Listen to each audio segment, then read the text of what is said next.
عالمی انسانی حقوق کے چیمپئنز، وہ ادارے جو کہ انسانی حقوق پہ بات کرتے نہیں تھکتے، وہ فلسطین کے حوالے سے ان کی سوچ اور راہ کہاں پر ہے؟ یونائٹڈ نیشن کا کیا رول رہا ہے؟ یونائٹڈ نیشن تو ایسی جگہ بن گئی جہاں پہ اسٹیٹس آئیں، ڈسکس کریں اور بس ختم ہو جائے، کوئی معاملہ ریزالو نہ ہو۔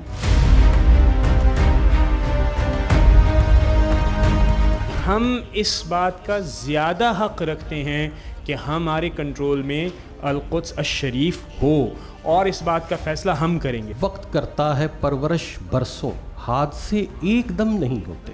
میں آپ کو بتاؤں کہ ڈرتے ہیں ہم، اور اسی لیے مرتے ہیں ہم۔ اصل خبر کیا ہے آپ کو ڈھونڈنا بہت مشکل ہو جاتا ہے۔ ٹیمپل انسٹیٹیوٹ نے 2000 سال کے بعد یہ دعویٰ کیا ہے کہ جو ریڈ ہیفر ہے 22 اپریل سے 30 اپریل کے درمیان میں ہمیں 2024 میں وہ الٹار پر قربانی کرنے کی اجازت دی جائے۔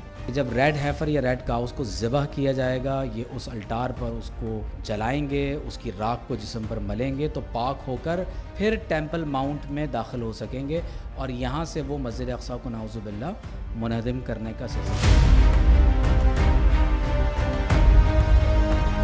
دنیا جو ہے نا ایسے ملکوں کو اور ایسے لیڈرز کو کبھی نہیں بھول سکتی جو قتل و غارت اور ظلم کی حمایت کرتے ہیں۔ کہ جتنا معذرت خواہانہ لہجہ اور عمل ہمارا ہے وہ تو اب کسی سے چھپا ہی نہیں ہے، تو میرا خیال ہے کہ پھر یہ ایک مناسب بات ہے کہ ہم اور آپ کسی بھی جگہ پہ، جیسے کہا تھا ایک عوامی طرز ہے اور ایک دوسرا ہے، تو ہم یہ کہہ دیں کہ ہم ڈر رہے ہیں۔ ویسٹ نے کہا کہ یہ فساد ہے تو ہم نے بھی مان لیا عملاً، اور انہی کی دعوت پر لبیک کہا کہ جنہوں نے اس جہاد کا عملاً انکار کر دیا، اور نتیجتاً ہماری ریڈ لائن مسلمان کا خون نہیں رہا، نتیجتاً ہماری ریڈ لائن بیت المقدس نہیں رہا، کہ ہماری رگوں میں عملاً فتنہ انکار جہاد راسخ ہو چکا، ہم اس کو اپنا چکے۔